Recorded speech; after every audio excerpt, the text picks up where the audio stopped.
Во студиото со последната тема некако ќе го завршуваме денешниот утрински брифинг и работната недела секако. А во тема 2 професорот Дејан Трајковски од Техничкиот факултет во Битола. Добро утро, господине Трајковски. Добро утро, благодарам за јавувањето. Неминовно е дека ќе се занимаваме година и пол наназад и ќе се занимаваме со пандемијата, со коронавирусот. Коронавирус во кој што вашите статистички податоци даваат една поинаква заднина за инфлуенцата, за она што значи R0, како што би рекле стручните лица, односно колку едно лице заразува други лица, потенцијалот на зараза. Статистика која што брои починати, статистика која што брои новозаразени, статистика која што брои нешто што би требало да служи за предвидување и носење на новите мерки.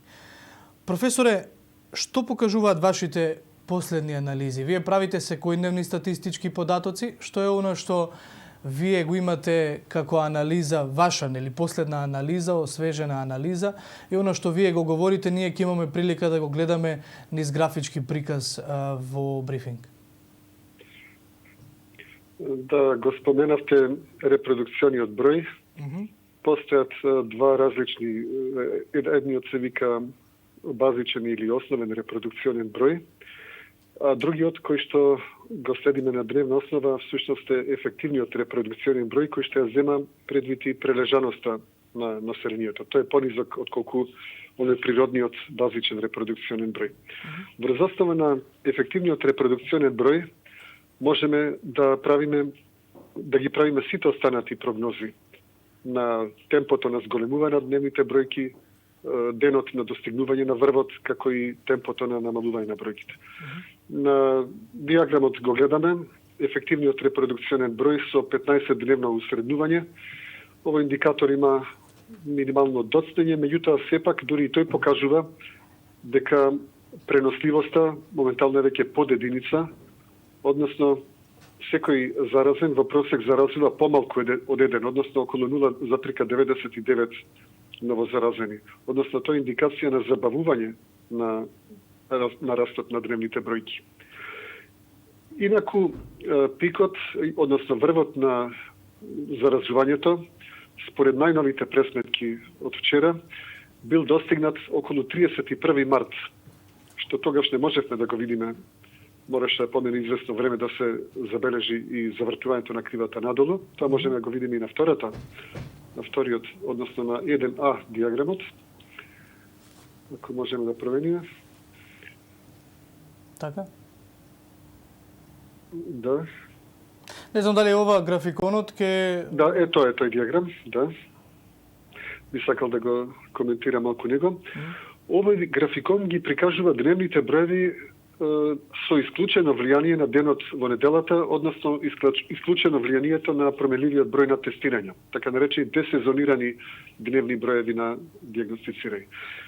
Овој диаграм практично без никакво каснење, никакво доцнење, уште пред 7 дена го покажа настанувањето на врвот. Значи уште на 31 март. Да се подсетиме, максимална дневна бројка на ново диагностицирани имавме на 30 со 1502 нови случаи. Така? Од тогаш се забележува известно плато, стагнација на растот, а веќе деновиве треба да забележиме намалување и тоа со секој ден се поголемо и поголемо намалување. Професор, ако дозволите, бидејќи според вашите анализи минатата година токму за време на великденските празници рековте дека го доживуваме пикот, за овие великденски празници имаме превентивни мерки, нови превентивни мерки, според вас мерки кои што се базираат на вашата статистика или мерки кои што веројатно во Комисијата за заразни болести има можеби други параметри? Кога јас би се прашувал, овие мерки би требале да бидат донесени уште пред 2 месеци, значи со доаѓањето, со влегувањето на британскиот сој на вирусот во Македонија. Овие мерки се практично презадоцнети и ако се разбира, никогаш не се излишни. Доколку мерките беа донесени пред 2 месеци, немаше дневните бројки да искачуваат ни толку високо, ни толку стрмо. Ќе имавме понизок, но поразличен, поразлијан пик, поразлијан бран на повеќе месеци. Но тоа е подобро поради капацитетите на болниците. Значи, никогаш немаше да се доведеме во ваква ситуација, во ваква трка со времето и за болните. Се разбира, никогаш не е предоцна воведување на дополнителни мерки, воведување на заклучување, предпоставувам за Великден, би било како една превенција да се спречи групирањето на луѓето и одново разгорување на епидемијата за време на великденските празници. Но не знаеме дали нашите здравствени власти ќе се одлучат на тој чекор. Инаку, последните мерки беа донесени практично 2 дена после врвот на заразувањето. Значи, од нив практично нема никаква корист. Меѓутоа, нашите здравствени власти очигледно се раководат само со бројот на хоспитализирани. Воопшто другите бројки не ги интересираат. Значи, упорно како да се форсираше што побрзо заразување и поминување на врвот, како што видовме, тоа доведе до претрупување на болниците. И тоа значи дека ако пак не се донесе овие мерки сега, кои што неодамно излегува на пресконференција и премиерот, и министерот за здравство, и заменик министерот, и доктор Караджовски, сите заедно да образложат зошто има нови мерки. Ако не се донесени тие мерки, тогаш пикот за кој што велите вие 2 дена после новите мерки, можеби ќе беше уште поголем во наредната недела. Или не е тоа што го кажуваат вашите податоци? Па не, јас кажав дека мерките беа донесени дури после настапувањето на врвот, на пикот. Затоа велам може ќе имаше нов врв. Па не, врвот веќе беше достигнат. Сега со новите мерки ќе биде само забрзано уривањето, намалувањето на бројките. Значи никогаш не е доцна за нови мерки. Добро. Тие можат само да користат во намалувањето на бројките. Но малку ќе го пролонгираат пак завршувањето на бранот. Но тоа не е лошо, реков, за да се намали притисокот врз болниците. Од останатите статистички податоци кои што ги имаме од вас, зборуваме за број на ковид случаи со статистичко предвидување. Што може да очекуваме во наредните денови? Вие велите ќе се намали пикот, меѓутоа како би се движеле бројките од вас стручно за математичката статистика која што имате? На овој диаграм сега се забележува така речениот стабилен раст на дневните броеви. Значи, како што гледаме, црвената линија, регресионата линија е потполно рамна, како со ленир нацртана. Односно, повеќе немаме забрзување, но немаме ни забавување на дневните бројки. Тоа ќе потрае неколку дена уште, а потоа таа крива ќе добие грбка, односно ќе се забележи веќе постепено изравнување на кривата на вкупниот број на случаи, како што ќе се намалуваат пак новите дневни случаи. Можеме, инаку, на третиот диаграм, кој што следува после овој, можеме да видиме како стапката на позитивни тестови всушност беше таа што прва го предвиде доаѓањето на врвот на пролетниот бран.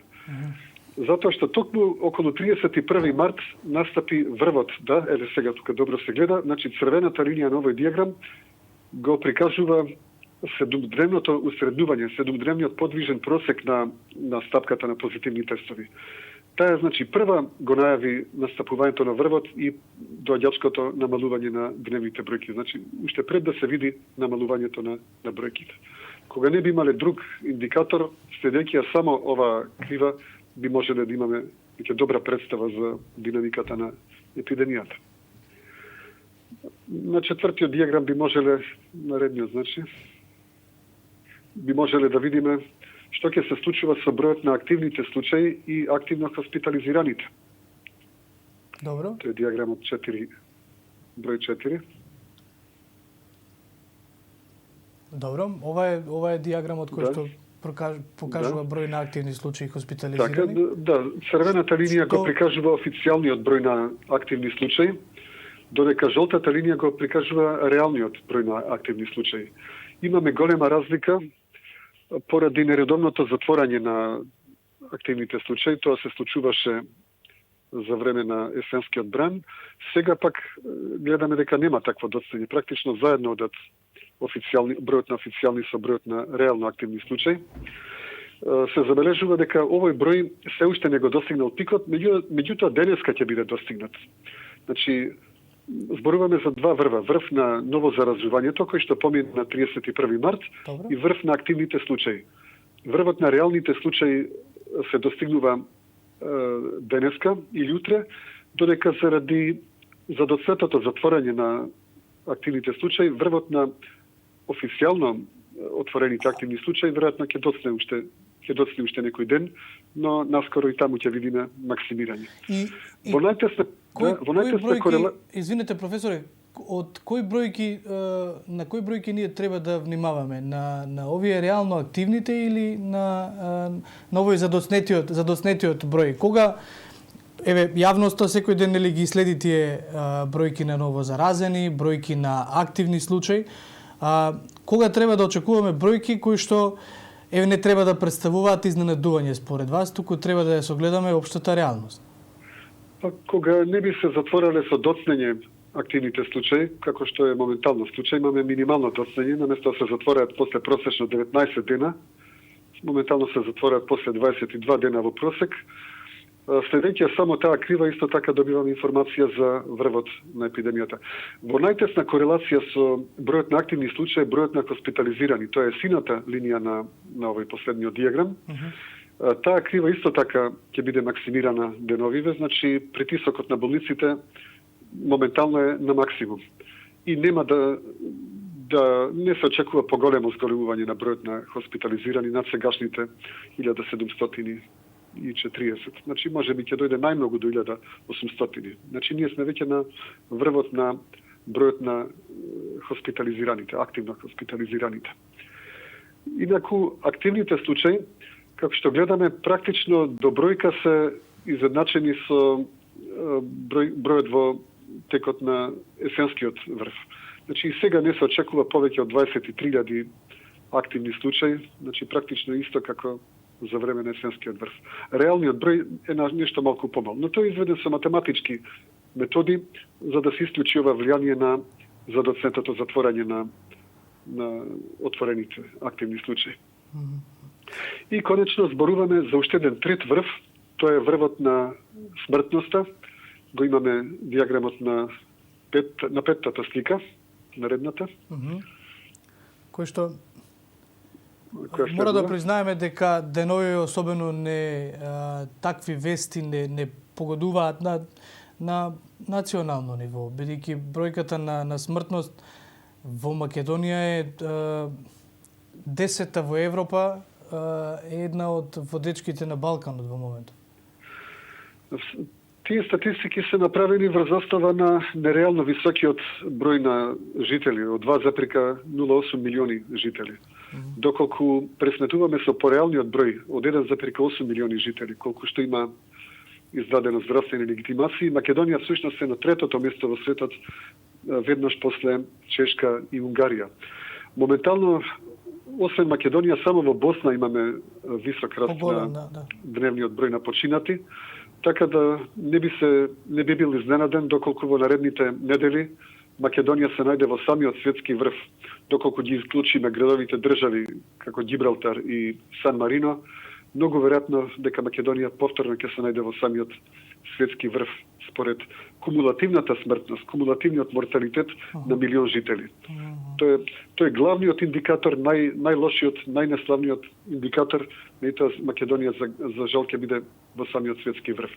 Инаку на последниот дијаграм забележуваме како се уште искачува просечниот број на дневно починати, значи 7-дневната подвижна средина, тоа е портокаловата линија, се уште искачува, меѓутоа врвот на смртноста ќе биде достигнат некаде околу 13 април, значи неколку дена порано од претходно предвиденото.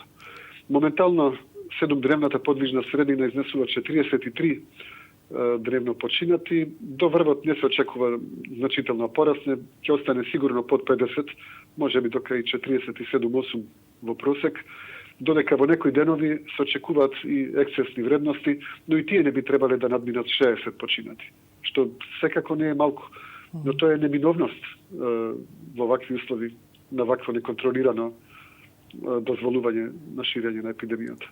Професоре, овие статистички податоци ги работите сам? Да, врз основа на официјално објавените податоци од Институтот за јавно здравје во Скопје.